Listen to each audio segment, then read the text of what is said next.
জনগণ গণভোটে না নয়, জাতীয় পার্টিকেই না দিয়ে করে দিবে। ফেসিবাদী কাঠামো থেকে রাষ্ট্রটাকে উত্তরণের জন্যই সংস্কার প্রস্তাবনাগুলো নিয়ে আসা হয়েছে। জাতীয় পার্টি নিজেই স্বৈরাচার ছিল, তারা ফেসিবাদের দোসর, অতএব ফেসিবাদী কাঠামো থেকে দেশটা উতরে যাক, সেটা তো জাতীয় পার্টি কোনো কালেই চাইবে না। এবং এই কারণে তারা চায় যে তারা যেভাবে ফেসিবাদী কায়দায় দেশ চালিয়েছে, যেভাবে গৃহপালিত বিরোধী দল থেকেছে, তেমন করেই দেশটা চলুক। এই কারণেই জাতীয় পার্টি না ভোটের পক্ষে বলেছে।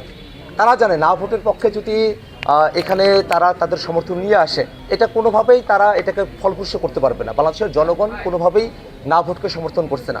বাংলাদেশের মানুষেরা গত 54 বছর ধরে রাষ্ট্র কাঠামোর মধ্য দিয়ে যে নিষ্পেষণের শিকার হয়েছে, সেখান থেকে মানুষেরা মুক্তি চায়।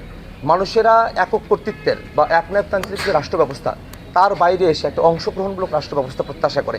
সেই অংশগ্রহণমূলক রাষ্ট্র ব্যবস্থার কিছু উপকরণ জুলাই সনদের মধ্যে বিবৃত হয়েছে। অতএব জাতীয় পার্টি যদিও তাদের ফেসিবাদী মানসিকতা থেকেই না ভোটের পক্ষে কথা বলছে, তাদের এই কথাকে কেউই গুরুত্ব দিয়ে দেখবে না।